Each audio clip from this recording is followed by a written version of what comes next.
how to fix mobile hotspot not working on Samsung A08. Let's start the video. First of all, open quick settings panel, so just swipe down and click on this power icon.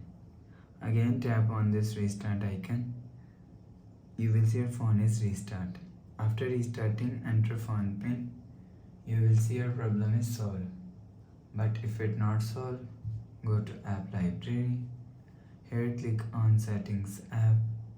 Now in setting, click on connection and click on mobile hotspot and retring.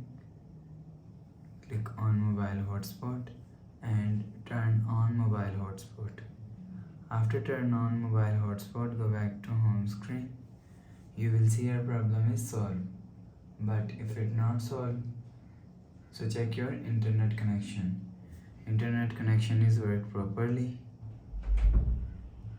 You will see your problem is solved. But if it's still not solved, click on settings app. Now in setting, scroll down and click on general management. Click on reset and reset all settings. Enter phone pin. Click on continue. Click on reset. You will see your problem is solved. But if it's still not solved, so update software. Click on settings app. Click on software update. You will check your software update is latest. If it not latest, update your software latest. After update software latest, go back to home screen. Please subscribe for more new latest videos. Thanks for watching.